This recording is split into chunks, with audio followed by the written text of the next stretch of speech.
Good evening, everyone, and welcome back to Paranoid Stories.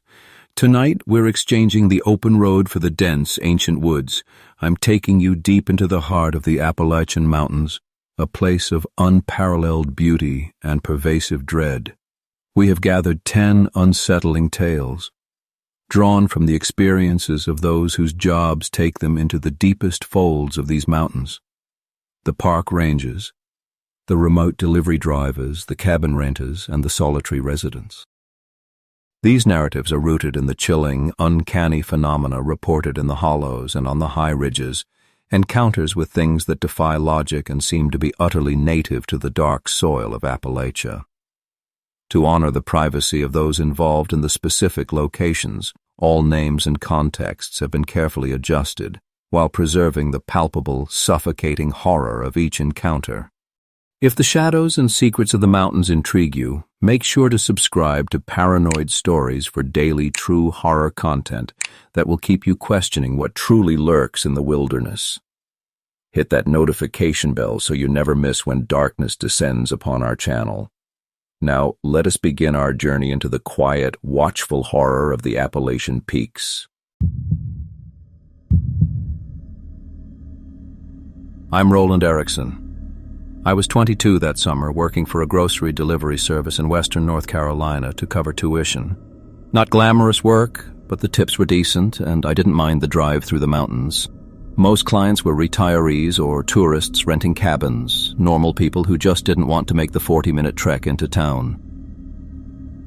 The Holloway place was my last stop on a Thursday in late August. I'd never delivered there before. The address took me 20 minutes past the last paved road, up a gravel track so narrow branches scraped both sides of my truck. The cabin sat in a clearing surrounded by dense oak and pine, nothing else visible for miles. That's when I saw the owls, 12 of them. Black plastic lawn ornaments, the cheap kind you get at hardware stores to scare off pigeons. They were lined up perfectly along the porch railing, evenly spaced, all facing the tree line, not scattered randomly like decoration, arranged, deliberate. I grabbed the grocery bags and walked up to the porch, trying not to look at them directly. Something about their positioning felt wrong, like I was interrupting something. Their black glass eyes caught the late afternoon sun at odd angles. The door opened before I could knock. The man standing there was maybe 70, thin, wearing a flannel shirt despite the heat. His face had no expression at all, not unfriendly, just blank. "Groceries," I said, unnecessarily. He nodded once and stepped aside. I brought the bags into a dim kitchen that smelled like old coffee and something vaguely chemical I couldn't place. He counted out cash from a clip in his pocket, exact change plus a $20 tip. His hands were steady, but his eyes kept flicking toward the window facing the woods. "Thank you," he said. His voice was soft, almost gentle. "I need you to do something for me." I waited. "When you leave, don't look at the owls. Not on the way to your truck, and especially not in your mirrors. Can you do that?" The way he said it wasn't a request. It was instruction, the kind you give someone about a loaded gun or a frayed wire. Urgent but calm. "Sure," I said, because what else do you say to that? "Good." He walked me to the door, stood on the threshold. "Drive safe." I made it to my truck without glancing at the railing, kept my eyes forward, loaded myself in, started the engine. The clearing was silent except for my truck's idle and the faint rustle of wind through the trees. I should have just left, put it in drive and gone. But I needed to reverse to turn around. I touched the gear shift and remembered his warning, especially not in your mirrors. My stomach dropped. How was I supposed to back up a truck on a narrow gravel drive without looking? I hesitated, hands on the wheel, debating whether to attempt some awkward three-point turn going forward only. But the clearing was too tight, and the trees too close. I'd scrape my paint or worse. Just don't focus on them, I told myself. Watch the drive, not the porch. I shifted into reverse and pressed the gas. The backup lights kicked on, flooding the clearing behind me in harsh white light. I glanced up at the rearview mirror to check the path. All 12 owls were facing my truck, not the woods, me. Their reflective eyes caught my backup lights and glowed like embers. 12 perfect points of light staring directly at my rear window. They hadn't been turned gradually or unevenly. They were aligned with the same precision as before, like someone had measured the angles. I stomped the brake. My truck lurched to a stop. I looked at the porch directly, breaking the mirror's line of sight. The old man was still standing in the doorway, exactly where I'd left him. He hadn't moved. His hands were at his sides. He was at least 30 feet from the railing. There's no way he could have turned all 12 in the 3 seconds between me getting in my truck and shifting to reverse. Physically impossible. But they were facing me. I wasn't imagining it. The light reflecting off their eyes made 12 distinct bright spots in my mirror, unwavering and focused. I looked back at the mirror, still facing me. I looked at the porch again. The man was staring at me now, his expression still blank.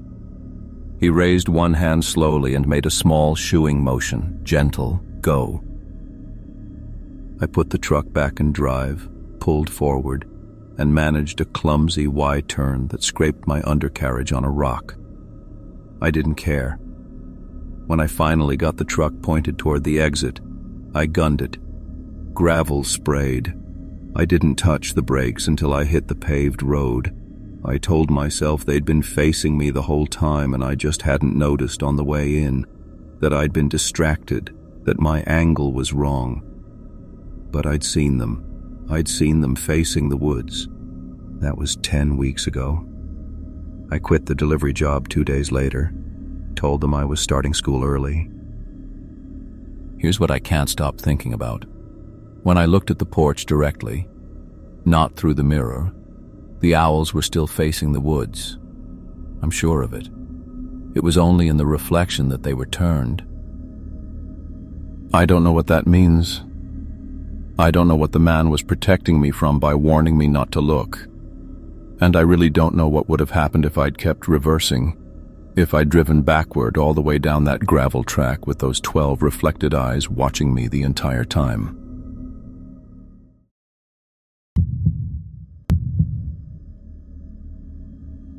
I've been staring at this screen for 20 minutes trying to figure out how to say this without sounding insane, so I'm just going to say it. Something followed me out of those woods, and I think it's still watching. My name's Lucas Ford. I'm a software engineer, 28, and up until 2 weeks ago I would have laughed at ghost stories. My company mandated this whole digital wellness retreat thing after our last project nearly killed us all with stress. They rented us cabins in the Tennessee mountains. No Wi-Fi, spotty cell service, the whole disconnect to reconnect deal. I went because I had to, not because I wanted to. The cabin was fine, small, clean, exactly what you'd expect. I arrived Friday afternoon, unpacked, and decided to do a quick hike before it got dark.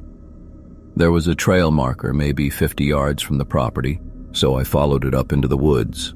Nothing dramatic, just your standard East Tennessee forest, all rocky slopes and dense undergrowth. About 15 minutes in, I saw it, just off the trail, partially hidden by fallen leaves. A hole, maybe 8 inches across, perfectly circular, lined with smooth river stones that had been placed with obvious care. Someone had spent time on this. The stones were arranged in concentric rings, getting smaller as they descended, and the whole thing couldn't have been more than a foot deep.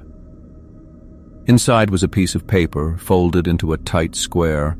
I don't know why I picked it up. Curiosity, I guess. Boredom. It was a page torn from a spiral notebook, the kind kids use in school, with the ragged fringe still attached along one edge.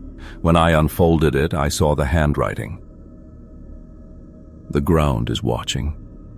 That phrase repeated over and over in blue ink, neat cursive at first, filling every line. Then the letters started getting bigger, messier. By the bottom half of the page, the words were barely legible, just frantic scratches that had torn through the paper in places. Some lines had been traced so many times the pen had actually punctured through. The last few lines weren't even words anymore, just violent back-and-forth scribbles. I stood there holding this thing, and I remember my first thought was some kid playing a prank, trying to creep out hikers. But the handwriting was too mature, and those river stones, that took real effort. Someone had dug that hole deliberately, lined it carefully, and left this paper inside like an offering. I put the paper back, folded exactly how I found it, and covered the hole with leaves. I told myself I'd mention it to the property manager later. Maybe it was some local art project or something. When I got back to the cabin, the sun was starting to set. I was walking up to the front porch when I saw it. Another hole, 10 feet from my door, same size, same perfect circle, same river stones arranged in the exact same pattern. I stopped walking. My legs just stopped working for a second. Because I'd been gone maybe 45 minutes total, and I was the only person renting this cabin. The nearest neighbor was half a mile away, according to the property manager. I approached it slowly, crouched down. The stones were still damp, like they'd just been placed. The dirt around the edges was freshly disturbed. There was no paper inside this one, just the empty hole, lined with stones, waiting. I went inside and locked the door, tried to rationalize it. Maybe there were multiple holes already in the woods and I'd just noticed this one on my way back. Maybe the property owner was doing some weird landscaping project. But I knew that hole hadn't been there when I arrived. I'd carried my bags right past that spot. I didn't sleep much that night. I kept thinking about the paper, about that handwriting deteriorating into chaos, about someone carefully arranging stones in the dark. The next morning I checked the hole. Still there, I filled it in with dirt, kicked the stones into the underbrush. I spent the whole day inside trying to read, trying to ignore the fact that I was in the middle of nowhere with no phone signal and no way to leave until my rental period ended Sunday afternoon. That night I heard digging. Not loud, just the soft scrape of metal on dirt, rhythmic and patient. It came from outside, near the front of the cabin. I turned on every light I had and stood in the kitchen with a knife I'd found in a drawer, listening. The digging continued for maybe 10 minutes, then stopped. I didn't look outside until morning. When I did, there were 3 holes now. One by the door, one near the propane tank on the side of the cabin, one right under my bedroom window, all lined with river stones, all empty. I left that afternoon, several hours before my checkout time. I didn't fill in the holes, I just loaded my car and drove. Here's the part I can't explain. I live in an apartment complex in Nashville, 4th floor, concrete balcony. Last Tuesday, I went out to water my plants, and there it was, in the corner of my balcony where the drainage hole is.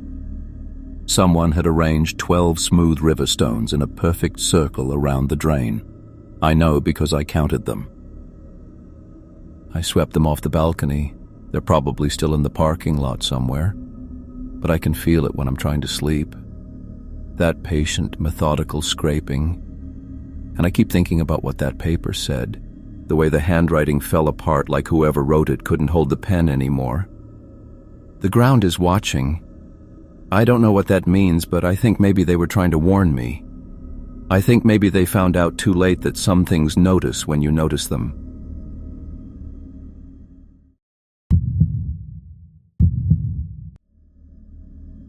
I've been driving for Mountaineer Fuel for 3 years now, and I've never called in sick.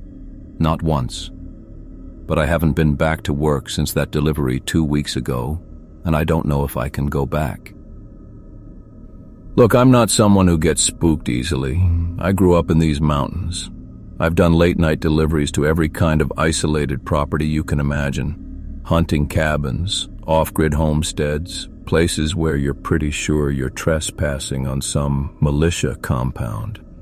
The darkness doesn't bother me. The silence doesn't bother me. I've seen plenty of weird stuff out there.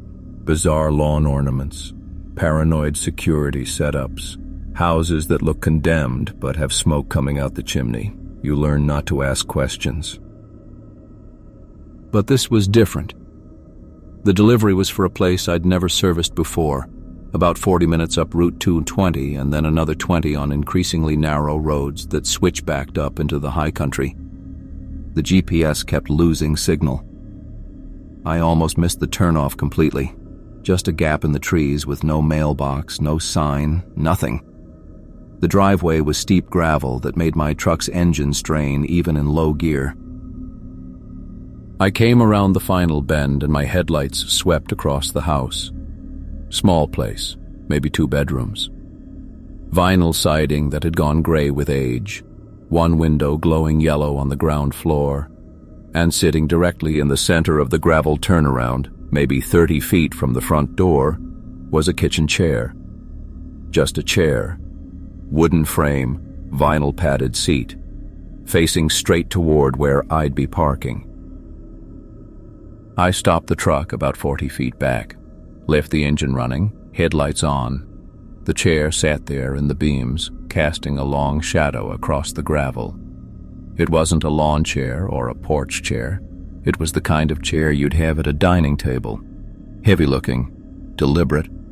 I've delivered to some eccentric people. Maybe they were moving furniture. Maybe they were doing some kind of home repair.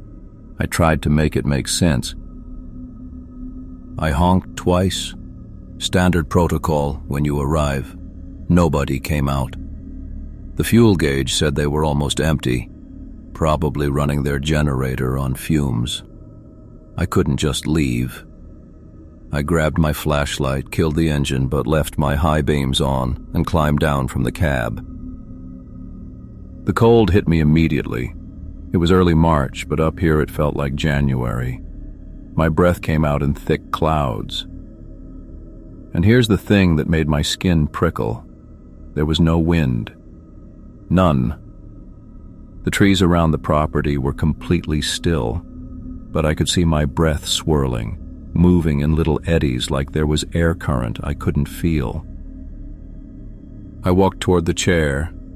My boots crunched on the gravel, loud in that dead silence.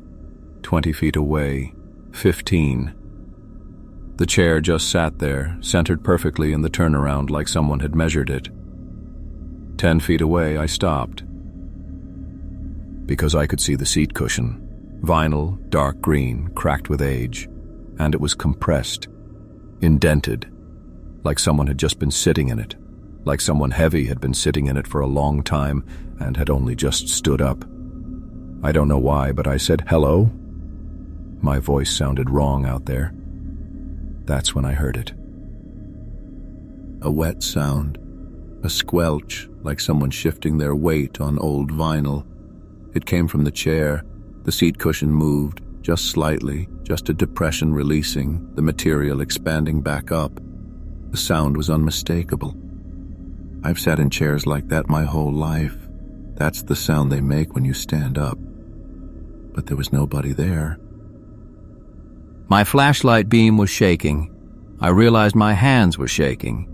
I took a step back, and that's when I saw it, or thought I saw it.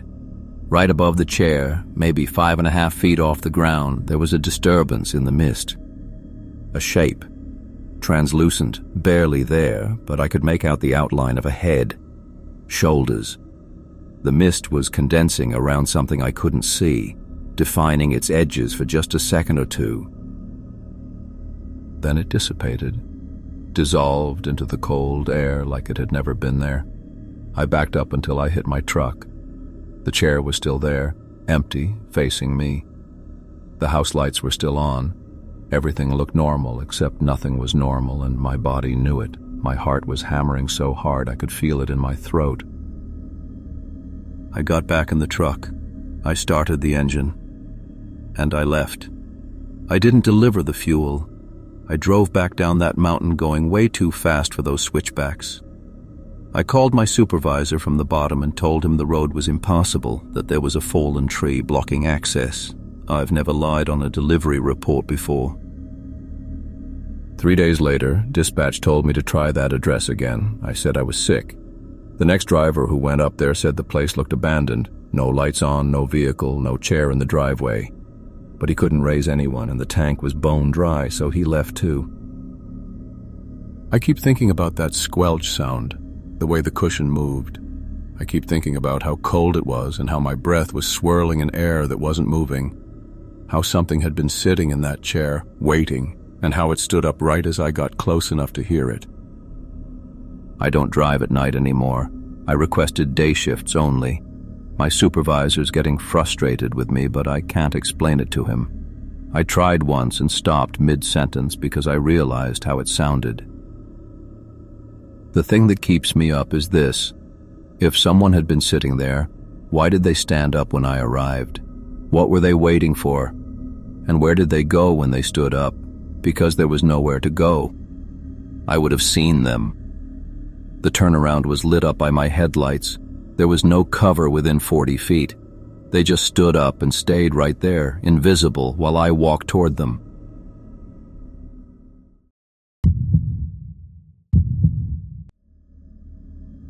I've been sitting on this for 3 months now, and I can't stop thinking about it, so here we are. I'm a forestry tech for the state, have been for nearly 15 years. I mark boundaries, assess timber plots, check for invasive species. Boring stuff, mostly.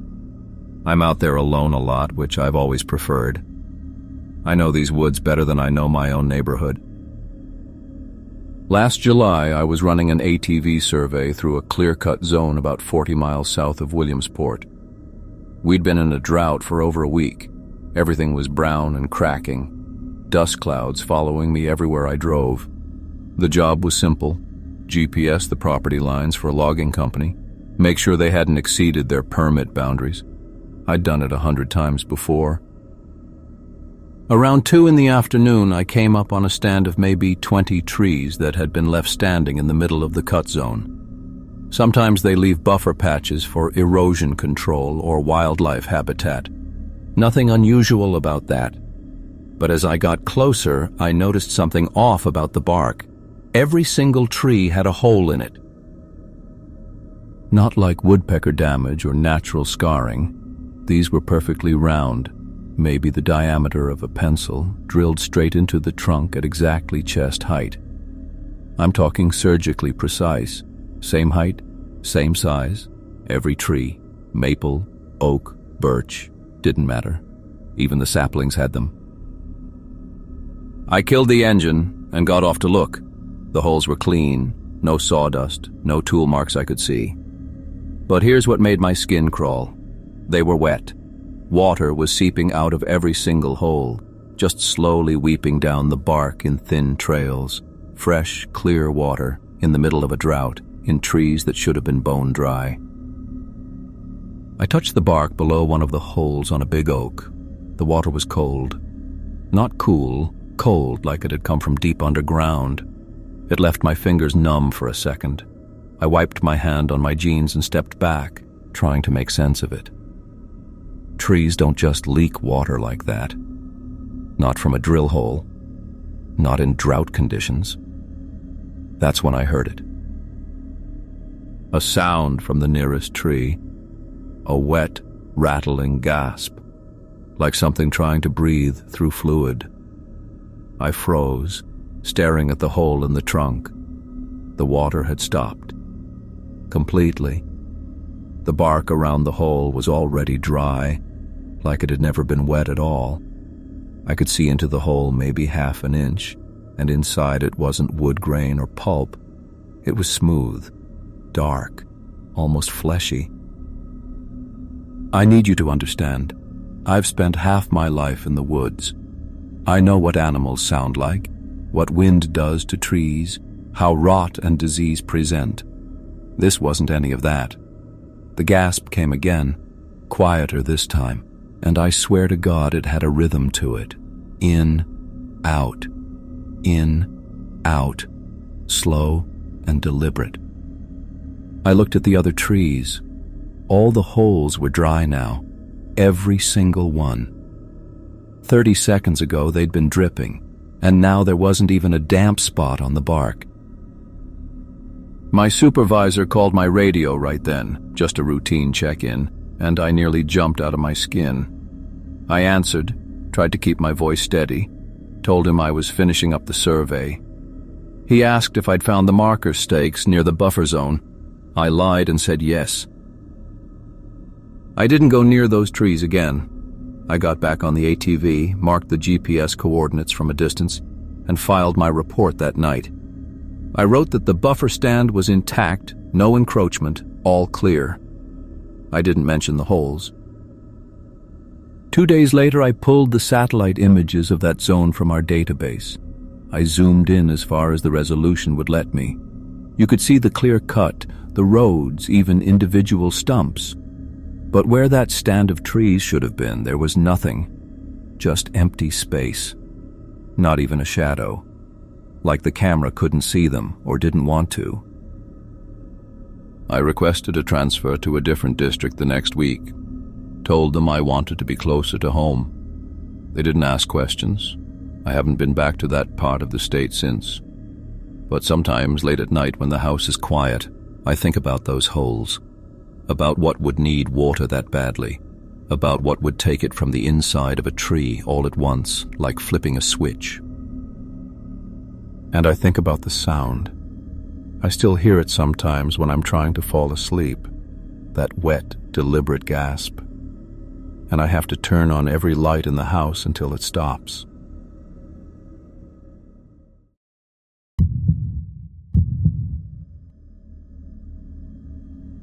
It was a Tuesday night in late October, around 2 a.m, and I was hauling a load of auto parts down Interstate 77 through West Virginia. That stretch between Parkersburg and Charleston, if you know it. You know it's basically just mountains, tunnels, and nothing. The rain that night wasn't normal rain. It was the kind that turns your wipers useless, where you're doing maybe 40 in a 55 and praying nobody rear-ends you. I'd pulled this route maybe 200 times. I knew every exit, every mile marker. That's why I noticed him. Just past the Mineral Wells exit, there's this long curve with a steep embankment on the right side, probably 60 or 70 feet of rock and mud straight up. My headlights caught him standing right at the guardrail. A man in what looked like work clothes, completely soaked, bent forward slightly like he was hurt. One arm was hanging at a wrong angle. I'm not the guy who stops for hitchhikers, but this wasn't that. This was someone who needed help, and the next exit was 12 miles out.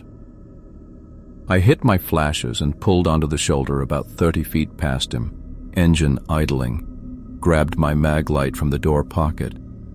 The rain was so loud I couldn't hear my own boots on the asphalt.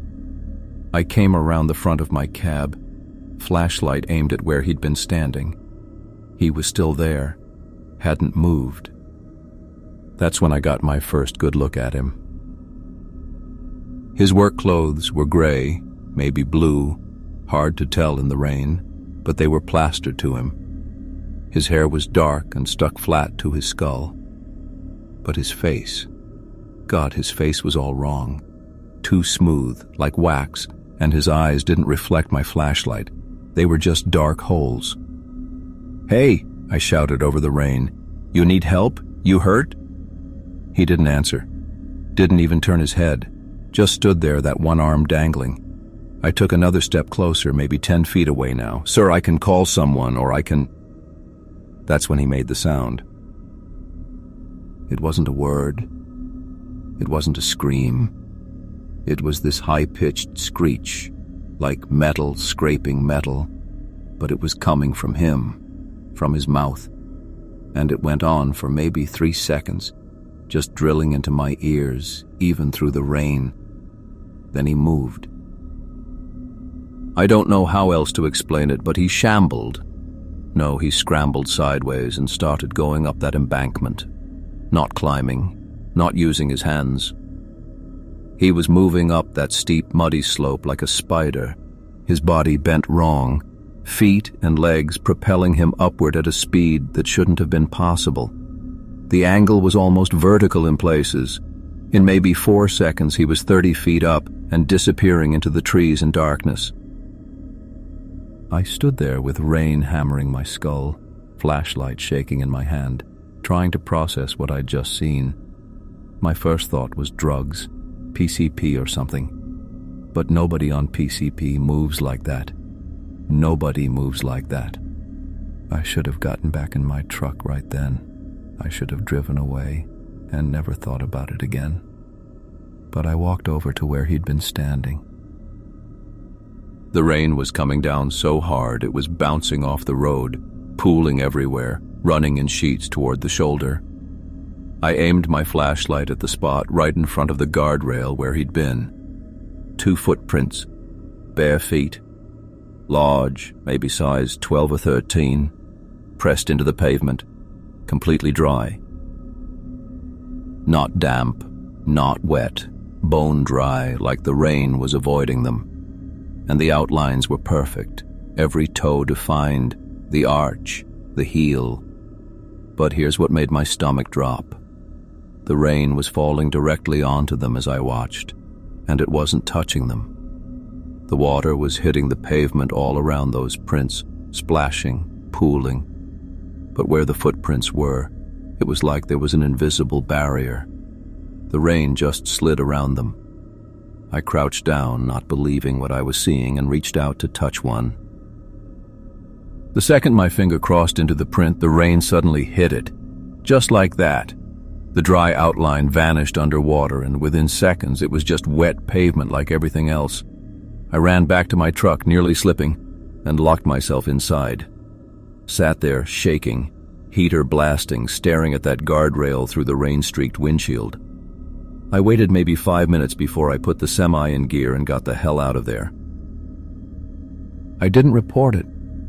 Who would I even call? What would I say? I still drive that route. I have to. It's my job. But I don't drive it at night anymore, and I've started taking the long way around through Route 79 when I can, even though it adds an hour. My dispatcher thinks I'm being paranoid about road conditions. Last week I was talking to another driver at a rest stop near Beckley, and I asked him, casual-like, if he'd ever seen anything weird on 77. He looked at me for a long moment, then asked what mile marker.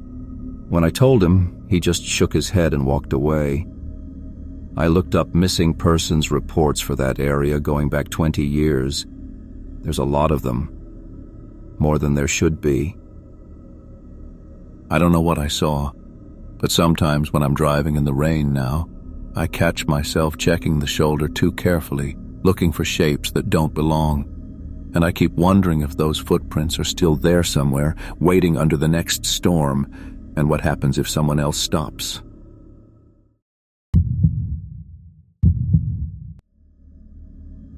I've been putting this off for weeks now because I know how it sounds, but my wife says I need to tell someone, so here it is. I'm an insurance adjuster, been doing it for 15 years. I assess property damage, mostly residential, some commercial. It's boring work, honestly, but it pays the bills. I'm telling you this because I need you to understand I'm not some paranormal enthusiast. I deal in facts, figures, and photographs. That's it. 3 months ago, I was driving a rental sedan through the mountains in southern Pennsylvania. A storm had torn through the area the week before, and I had 5 properties to assess over 2 days. The last appointment ran late, and I didn't leave until after 9. The road was one of those 2-lane county routes that probably hasn't been repaved since the 80s. All potholes and faded lines. No street lights, no other cars. I'd been driving for maybe 20 minutes when something small and dark darted into my headlights. Low to the ground, fast. I braked instinctively and waited for the sound. You know, that awful thump that tells you you've hit something. But there was nothing. Just silence and the hum of the engine. I sat there for a minute, hands on the wheel, trying to convince myself I'd imagined it. But I knew I hadn't. So I put the car in park and got out. The cold hit me immediately. It was early November, and up in those mountains, the temperature drops fast once the sun goes down. I could see my breath. I walked around to the front of the car and checked the bumper, the grille, even got down on my knees with my phone's flashlight to look underneath. Nothing. No blood, no fur, no impact marks. I stood up and swept the flashlight across the road. That's when I saw it. About 15 feet ahead, sitting perfectly upright in the middle of the lane, was a bird cage. One of those small metal ones, maybe a foot tall, the kind you'd keep a parakeet in. The door was wide open. It was completely empty. I don't know why, but the sight of it made my stomach turn. It looked too deliberate, too carefully placed, like someone had set it there and walked away. But there were no houses nearby, no driveways, just trees on both sides of the road stretching into darkness. I picked it up. It was cold, wet from the earlier rain, and empty except for a small plastic perch inside. No feathers, no droppings, nothing to suggest a bird had ever been in it. Here's the thing. I should have just tossed it into the ditch and left. But something made me turn around and look back at my car. I'd left the engine running, the headlights on, and that's when I noticed it. The passenger side rear window was rolled down, not all the way, maybe 3 inches, just enough to fit a hand through. I knew I hadn't opened it. I'd been alone in the car all day. I hadn't even touched the rear windows. My hand started shaking as I walked back. I opened the rear door and shone my phone light inside. On the back seat, centered perfectly on the upholstery, was a dead sparrow. It was lying on its side, wings tucked, feet curled inward. There wasn't a mark on it, no blood, no broken bones. It looked like it had just fallen asleep and never woken up. I stood there staring at it, trying to process what I was seeing. The window had been closed when I stopped. I was sure of it. I'd checked the mirrors. I would have noticed. I reached in and touched the bird with one finger. It was warm. Not room temperature, not cooling off warm. Body warm. Like it had just died seconds ago. The air outside was freezing. I could barely feel my fingers. But this bird, this dead bird that had somehow appeared in my locked car, was warm to the touch. I jerked my hand back and slammed the door. My breath was coming too fast. I looked around, expecting to see someone standing at the edge of the trees, watching me. But there was nothing. Just the road, the cage still in my other hand, and the hum of my rental car's engine. I got back in the driver's seat and locked all the doors. My hands were shaking so badly I could barely grip the wheel. I didn't look in the back seat, I just drove. I drove for 40 minutes straight until I hit a gas station with lights and people, and I sat in the parking lot until my heart rate came down. When I finally worked up the nerve to check the back seat again, the bird was gone. The window was still cracked 3 inches. But the sparrow wasn't there. I filed my damage reports the next morning and drove straight home. I didn't tell my supervisor why I was cutting the trip short. What was I supposed to say? I still have the bird cage. It's in my garage. I don't know why I kept it. My wife wants me to throw it out, but I can't. Every time I look at it, I think about that bird. How warm it was, how perfect and unmarked. How it appeared in a locked car on a freezing night and then vanished without a trace. I don't drive mountain roads anymore if I can help it.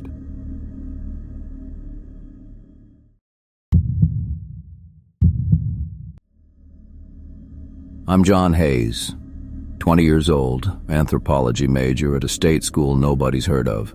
Not someone who chases ghost stories or believes in curses. I was documenting abandoned structures along the Kentucky-Virginia border for my thesis, mapping settlement patterns, photographing decay, that sort of thing. Boring academic work. Safe. The shed was one of maybe 15 structures I'd surveyed that week. Small thing, maybe 10 by 12 feet, listing hard to the left like it was mid-collapse. Rusted tools on the walls, dirt floor, the kind of place you photograph quickly and move on from before the roof comes down on you. The newspapers were stacked on a workbench near the back wall, maybe 30 or 40 of them, all folded identically. I almost didn't look. Old newspapers in abandoned buildings aren't exactly rare, but the stack was too neat, too deliberate. Everything else in that shed was covered in decades of grime and bird shit, but these papers sat in a perfect pile like someone had just set them down yesterday. I picked up the top one, the Lexington Herald, dated October 12, 1924. The headline stretched across the top. Local man vanishes with no trace. Standard enough. I lifted it to check the next paper. Same headline, same date, same newspaper. I went through 5 more. All identical. Every single one, the exact same front page from October 12, 1924. Here's the thing that made my skin crawl, and I know how this sounds, but I need you to understand I checked this carefully. There was a fingerprint on each paper, right below the headline, maybe an inch down. Small and circular, like a child's thumbprint, pressed into the yellowed newsprint. And it was in the exact same spot on every single page. Not approximately the same spot. The exact same location, down to the millimeter. I'm talking about papers from 1924. I'm talking about a print that looked fresh, slightly oily, like someone had just touched each one. The same print, in the identical position, on 30-some newspapers that were supposedly printed 100 years ago-ish. My hands started shaking as I laid the top paper back down. I remember thinking about contamination, about somehow I'd touched them all in the same spot, but I'd been holding them by the edges, and that print was there before I arrived. I could see it. I pulled out my phone to take photos for documentation. That's when I noticed the stain. It was spreading from the fingerprint on the top newspaper, not bleeding through the old ink. This was something else. Something dark and viscous, like oil mixed with rust, spreading outward from that small, circular mark. As I watched, it soaked through to the paper beneath it. The second newspaper's fingerprint was bleeding too now. I didn't touch them again. I backed away from the workbench slowly, watching as the stain continued to spread, each paper's print activating like a circuit completing. The smell hit me then, copper and spoiled meat, and something underneath that reminded me of standing water. I made it to the door before I looked back. The stain had reached the edges of the top paper and was dripping onto the workbench. Thick drops, almost black. And I swear, God, I swear, I could see the impression of that fingerprint rising slightly from the paper's surface, like someone was pressing down from the other side. I drove 3 hours straight back to campus. Didn't stop, didn't eat. I filed my survey data the next morning with photos of every structure except that shed. When my advisor asked about the gap in my documentation, I told him the building had collapsed before I could photograph the interior. I went back 2 weeks later with a classmate. I don't know why. Maybe I needed proof I hadn't imagined it. The shed was still there, still leaning. We went inside. The workbench was empty. No newspapers. No stain. Just old wood and rust. But there was a smell, faint but there, copper and rot and stagnant water. My classmate didn't notice it, or maybe she was being polite.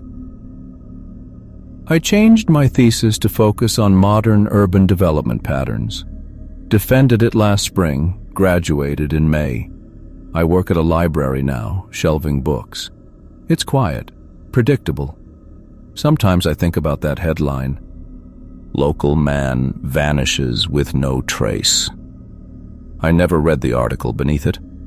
I never found out who vanished or what happened.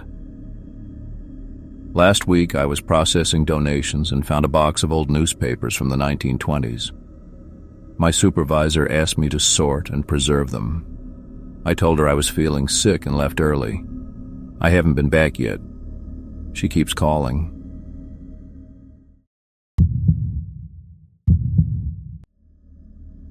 I'm a wildlife photographer, freelance, mostly nature magazines and conservation stuff. Pretty rational line of work. You rely on data, patterns, animal behavior. I'm not the type who jumps to supernatural explanations. That matters for what I'm about to tell you. Last month, I was contracted to document black bear activity in Harriman State Park for a wildlife survey. Standard job: set up trail cameras on known paths, collect SD cards weekly, log the footage. I'd done it a dozen times before in different parks. The money's decent and the work is straightforward. You find a game trail, mount a camera to a tree, let it do its thing. I'd installed a new camera about 40 yards from a den we'd been monitoring. Good spot.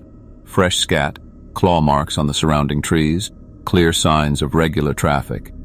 I strapped the camera to an oak, angled it down the trail, tested the motion sensor twice. Everything worked perfectly. Then I hiked back out. 3 days later, I returned to swap the SD card. The hike in was normal, quiet, bit of wind through the pines, couple of crows making noise overhead. When I reached the camera, nothing looked disturbed. No damage, no signs animals had messed with it. I pulled the card and sat down on a fallen log to check the footage on my phone through the adapter. One image. In 3 days, the camera had captured one single photograph. That alone was weird. These cameras are sensitive. They'll trigger for a blowing branch sometimes. But one photo in 72 hours on an active trail, that made no sense. I opened the file. It was a shot of mud. Just mud. About 2 feet from the camera, filling most of the frame. Looked like it had been taken at night based on the infrared wash.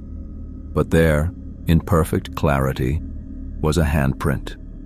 A large adult human hand pressed flat into the wet earth, all 5 fingers splayed and clearly defined. The detail was sharp. You could see the creases in the palm, the texture of the skin. Here's the thing that made my stomach drop. There was a second handprint, smaller but just as detailed, pressed directly into the palm of the first print, perfectly centered, like someone had placed a child's hand flat against an adult's palm and then pushed both down into the mud together. Or like something had stepped on the first hand, with another hand. I stared at that image for a long time, tried to rationalize it. Maybe some hiker's kid, maybe 2 separate prints overlapping at a weird angle. But the placement was too precise, too deliberate. And the smaller print wasn't offset or smudged. It was pressed into the larger one with intention. I stood up and walked the 20 feet to where the camera was angled. Found the exact spot in the frame. I'd been photographing trails long enough to match shots to locations by sight. The ground there was smooth, just packed earth and some dead leaves. No mud, no prints, no disturbance at all. I crouched down and brushed the leaves aside. The soil underneath was dry and hard. But in the photo, it was mud, wet enough to take a detailed impression. I checked the camera's timestamp. The image was taken at 2:47 a.m. the previous night. There'd been no rain in 4 days. The forecast confirmed it. Dry week, no precipitation. So where did the mud come from, and where did it go? I pulled the camera down and checked the settings. Motion sensor working fine, infrared operational. I took test shots and they came out normal. Nothing was malfunctioning. I remounted it in the same spot and flagged the tree with surveyor's tape so I could find it easily. When I got home, I pulled the image up on my desktop monitor, zoomed in until the pixels started breaking apart, the smaller handprint in the center of the larger one, The proportions were wrong for a child's hand. The fingers were too long, the palm too narrow. It looked human, but the ratios were off in a way I couldn't articulate. Just slightly wrong. I went back 2 days later. The camera had captured nothing. Completely blank SD card. I stood there in the woods holding that empty camera and felt this creeping certainty that something was watching me. Not from the trees or the brush, from below, from the ground. I didn't renew the contract, told them I had a scheduling conflict. They found someone else to finish the survey. Last week, I got an email from the project coordinator. Apparently, the replacement photographer pulled all the cameras early. Wouldn't explain why, just said she wasn't going back into that section of the park, and they could dock her pay if they wanted. I still have the photo on my hard drive. I've looked at it maybe 30 times. Every time I notice something new. The way the smaller print's fingers are pressed down with more pressure than the larger ones. How there's no displacement of mud between them, like they appeared in the same instant. The faint drag mark at the edge of the frame, as if something pulled itself forward right after the shot was taken. I keep thinking about those proportions. How something could have hands that look almost human, but not quite.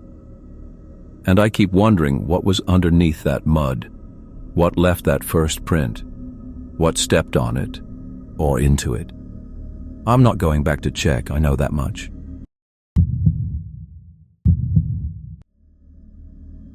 I keep telling myself it was dehydration or maybe some kind of spore I breathed in near the water. But I've been a ranger for 8 years, and I know what heat exhaustion feels like. I'm a maintenance ranger for the Pisgah National Forest, which basically means I'm the guy who checks water quality, clears debris, fixes trail markers. Not the heroic stuff. Most days I'm alone in the woods with a clipboard and a pH meter, and that's exactly how I like it.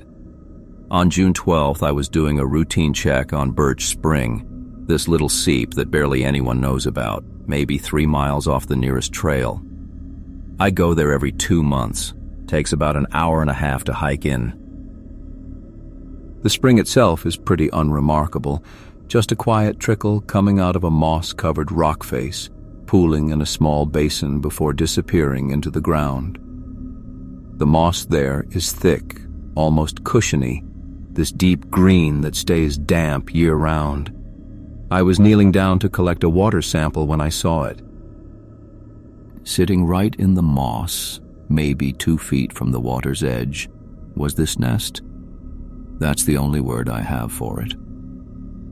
About the size of a football, perfectly woven, made entirely of thick black hair.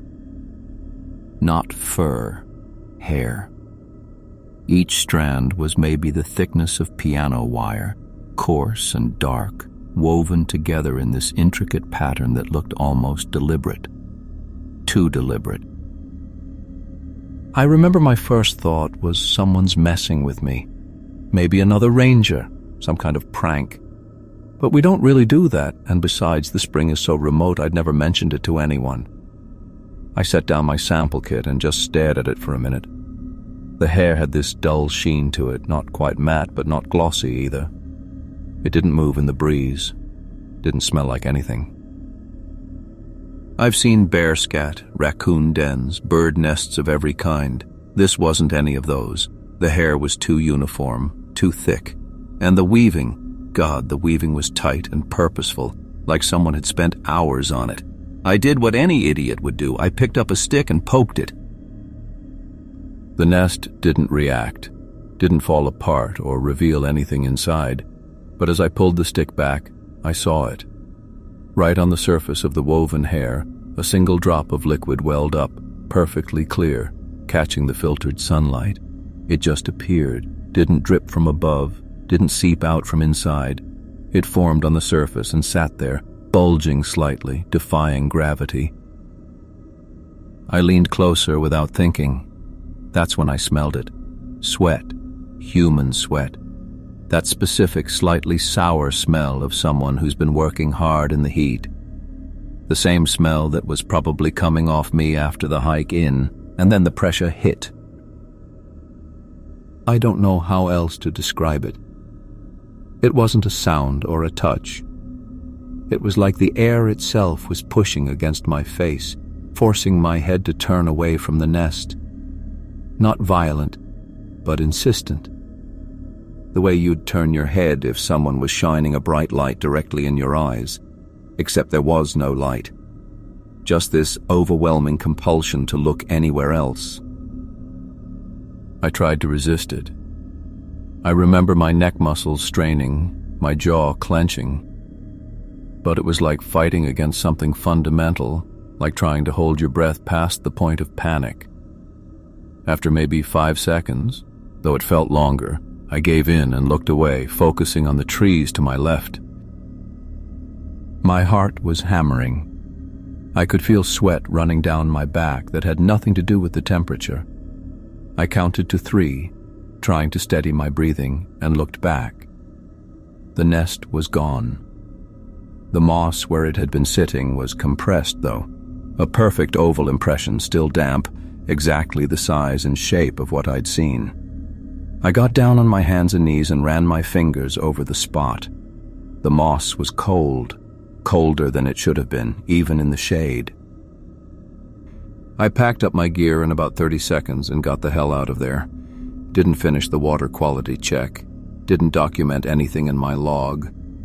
I just walked fast back to my truck, and I didn't let myself look behind me once. Here's what I can't stop thinking about. That drop of sweat appeared after I touched it, like it was reacting to me, acknowledging me, and the smell. I've gone over it 1,000 times in my head. It wasn't my sweat I was smelling. It was similar, but not quite, like someone standing close to you in a crowd, close enough that you catch their scent. I haven't been back to Birch Spring. Filed the paperwork saying the access trail was compromised and needs assessment before next check. No one's questioned it, but sometimes late at night I touch the back of my neck and my hair feels too thick, too coarse. It's not, I know it's not, but I have to check anyway.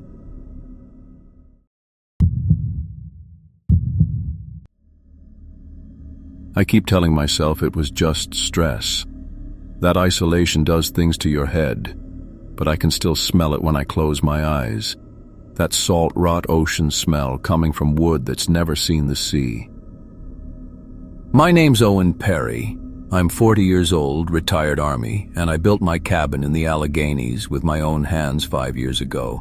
I'm not the type who spooks easy. I've seen things in 2 tours overseas that should have used up my lifetime capacity for fear. But what happened last month, I don't have a framework for it. I chop my own wood. Always have. There's a rhythm to it that keeps me sane, keeps the noise in my head manageable. I've split probably 10,000 logs since I moved up here, and I know the smell of fresh-cut timber the way a mechanic knows engine oil. Oak smells clean, almost sweet. Pine bleeds sap and fills your nose with Christmas. Maple's got this subtle, almost buttery scent. The first time I smelled salt water, I thought maybe I'd had a stroke. Just a whiff of it, faint enough that I second-guessed myself immediately. I was splitting oak, a good dense log I'd been aging for 2 years. The maul came down clean, the wood separated with that satisfying crack, and then this smell hit me. Brine. Seaweed.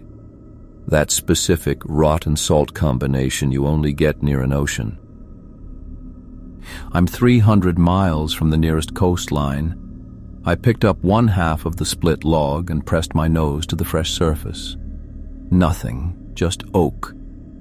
I convinced myself I'd imagined it, maybe some weird synapse misfire. Went back to work. But it happened again the next day, and the day after that.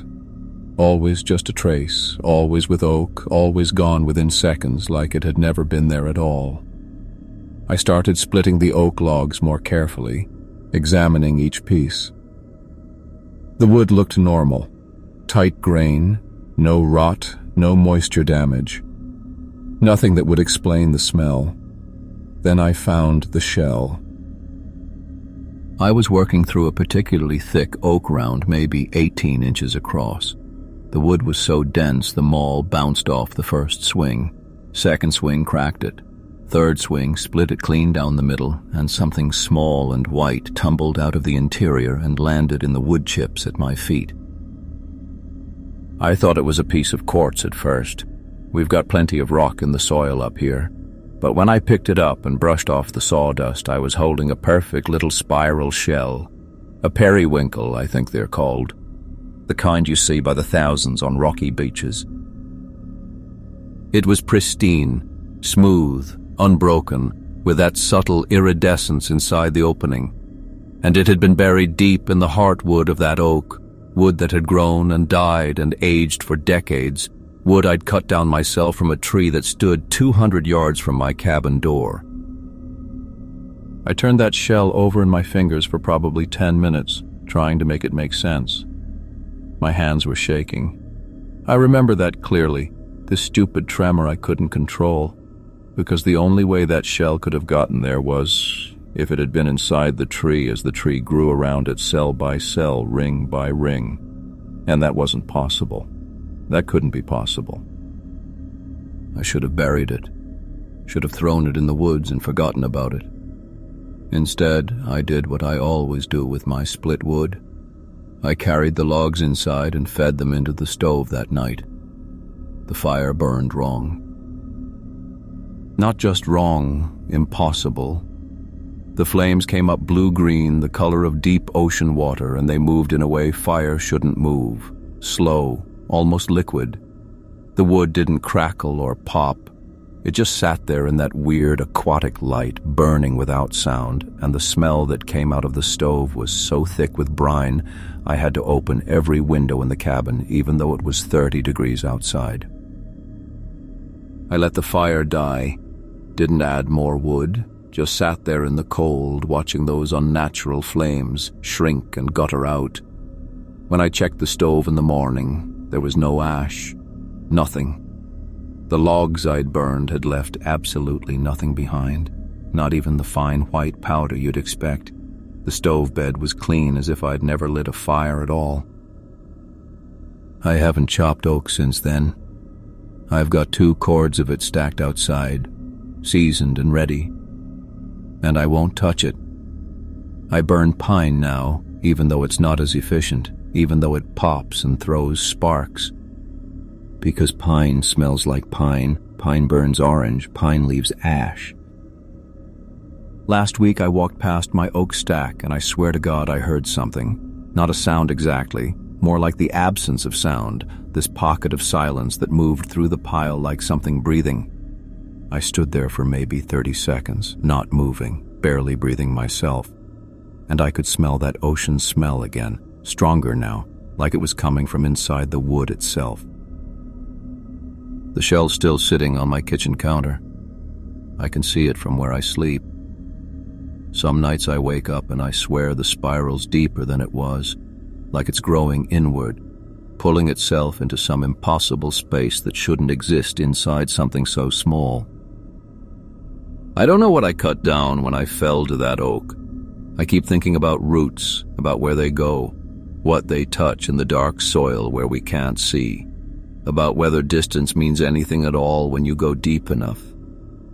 The wood's still out there, and I can hear it settling even now, like something's moving through the stack, rearranging itself, getting closer to the cabin, one silent shift at a time.